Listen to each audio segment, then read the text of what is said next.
Bienvenue sur ma chaîne. Aujourd'hui, nous allons ranger quelques espaces en désordre chez moi, en commençant par ma chambre, puis celle de mon plus jeune fils et de ma fille aînée. Pendant que je m'occupe de nettoyer ces espaces, je travaille aussi sur le rangement d'autres endroits dans ma maison que je n'ai pas filmés.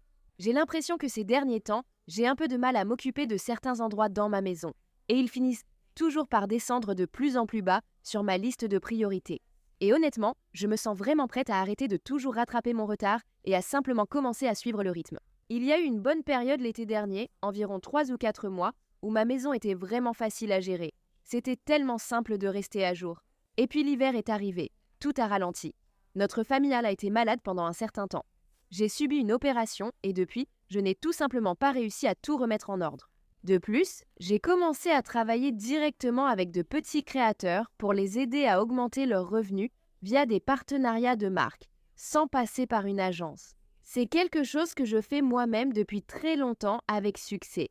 J'ai essayé de nombreuses agences différentes et ça marche toujours mieux quand je fais les choses moi-même. Je sais que vous êtes là pour le ménage, le désencombrement et l'organisation, mais je voulais juste partager un peu des coulisses. Et s'il y a une créatrice de contenu plus petite qui cherche à gérer des opportunités avec des marques et qui trouve certains aspects difficiles, comme la relecture des contrats, la réponse aux emails, la connaissance de ses tarifs ou la transition des collaborations offertes vers des collaborations rémunérées, je mettrai le formulaire pour travailler avec moi dans la description ci-dessous. C'est tout nouveau et honnêtement, cette idée m'est venue un jour, complètement par hasard, pendant que je prenais une douche. Je repensais à mes débuts en tant que créatrice de contenu, en réfléchissant aux domaines dans lesquels j'avais eu des difficultés, et je me suis dit, waouh, si j'avais eu quelqu'un pour me montrer comment faire certaines choses, ça aurait tout changé. Alors je suis allée sur Instagram et j'ai simplement partagé une story en demandant à quelques créatrices de contenu ayant entre 1000 et 30 000 abonnés de me contacter, juste pour apprendre. Je voulais vraiment comprendre si leurs difficultés étaient les mêmes que celles que j'avais rencontrées quand j'étais une petite créatrice au début. À ma grande surprise, cela s'est transformé en une collaboration entre nous, ce qui me rend tellement enthousiaste. J'adore pouvoir partager mes connaissances et aider d'autres créatrices à réussir dans cette industrie sans agence. Maintenant, je veux juste être très claire. Ce n'est pas un programme pour apprendre à devenir créatrice de contenu sur les réseaux sociaux. Ce programme s'adresse aux créatrices de contenu qui reçoivent déjà des propositions de marque, mais qui trouvent difficile de gérer ces opportunités et qui ont peut-être du mal à les transformer de collaborations en échange de produits à des collaborations rémunérées. Mon objectif principal est de voir les créatrices protéger leur temps et maximiser leurs revenus. Je veux vous voir réussir. Comme je l'ai dit, je sais que ce n'est pas pourquoi la plupart d'entre vous êtes ici, mais c'est quelque chose que j'ai commencé par surprise et qui me passionne vraiment. Je voulais partager quelques coulisses avec vous. Je termine quelques petites choses dans ma chambre, je plie du linge, je plie des draps, je range des vêtements, puis je passe dans la chambre de mon plus jeune fils.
En passant dans la chambre de Wyatt, ça devient vite le bazar ici. Donc je vais juste entrer et ranger un peu pour lui.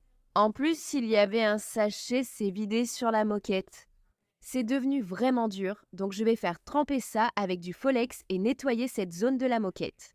Il m'a expressément demandé de ne pas faire son lit parce qu'il veut le faire lui-même, donc je ne vais pas faire son lit à sa place. Vous remarquerez peut-être aussi quelques sacs de linge. J'ai déjà mentionné que j'utilise parfois un service de blanchisserie. Si je remarque vraiment que mon linge s'accumule, que je prends du retard et que j'ai d'autres priorités, je mets simplement mon linge dans un sac rapidement. Ils viennent le récupérer.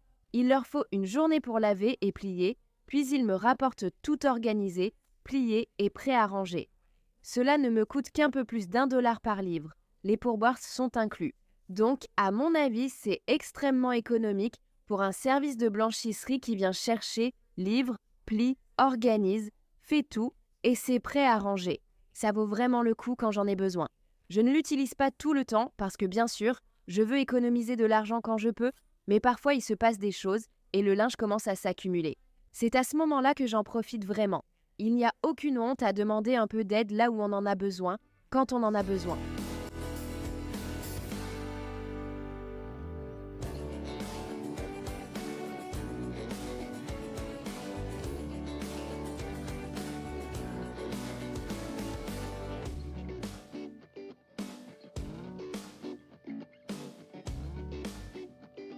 Je laisse agir du Folex sur ces tâches pendant que je commence la chambre de ma fille aînée.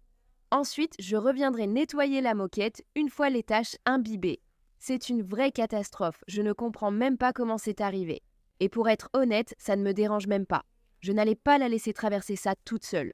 Mes enfants sont allés chez ma mère pendant quelques heures et j'ai décidé de m'attaquer à cette catastrophe. Ça m'a finalement pris environ 2 heures. Je voulais éviter que cela ne se reproduise, alors j'ai agi en conséquence. Was done right and went through everything.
À ce stade, la chambre de Hazel est plutôt propre. Je dois encore plier et ranger son linge. J'ai aussi décidé de ne pas faire son lit non plus parce qu'à ce moment-là, il était déjà presque 18 heures. Ce qui voulait dire que c'était bientôt l'heure du coucher et qu'elle allait de toute façon se mettre au lit. Je ne changeais pas les draps ce jour-là parce que je les avais déjà changés il y a quelques jours. Après avoir passé l'aspirateur ici, je retourne dans la chambre de Wyatt finir de nettoyer les taches sur la moquette.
Ces taches sèches et croûteuses ont pratiquement disparu en 60 à 90 secondes.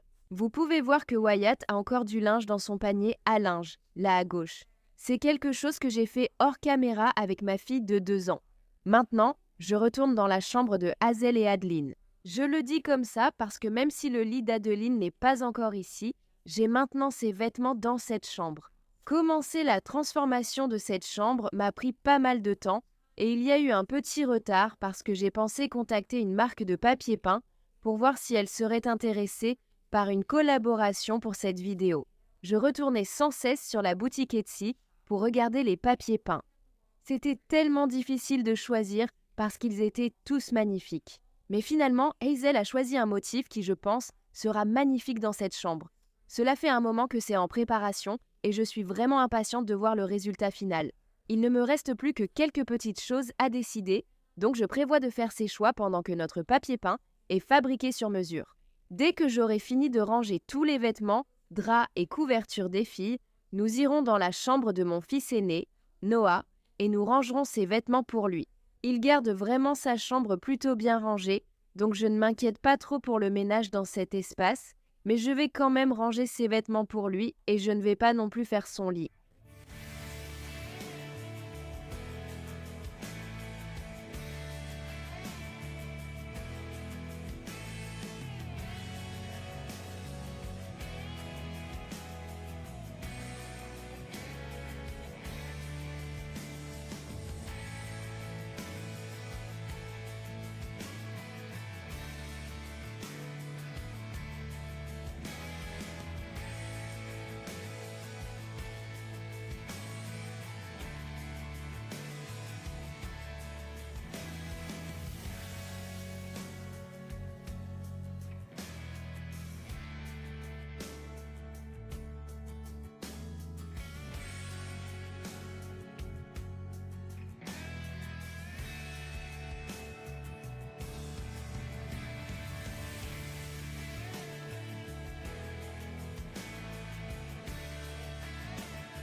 Enfin, je termine dans la chambre de Hazel et je passe à celle de Noah. Pendant que je range les vêtements de Noah, je remarque qu'il a clairement eu une poussée de croissance. Donc je passe en revue ses vêtements en même temps et je fais beaucoup de tri. En fait, on a un panier juste devant les chambres des enfants. À chaque fois qu'ils ont un vêtement trop petit, taché ou déchiré, ils le mettent dans le panier des vêtements trop petits. Et puis de temps en temps, je vide ce panier, je jette certaines choses, je donne des vêtements et j'en range d'autres. Ce système fonctionne très bien pour nous depuis longtemps parce que ce n'est pas toujours à moi de faire le tri dans leurs vêtements. Je parle du panier des vêtements trop petits parce que beaucoup de vêtements de Noah vont dans ce panier, ce qui veut dire que je dois vraiment m'en occuper bientôt. Il déborde en ce moment. C'était fou pour moi de voir à quel point, tout à coup, presque tous les vêtements qu'il avait étaient trop petits pour lui. Il a dû grandir de 2 ou 3 cm du jour au lendemain.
Je termine ici en passant l'aspirateur. Merci beaucoup d'avoir passé un moment avec moi.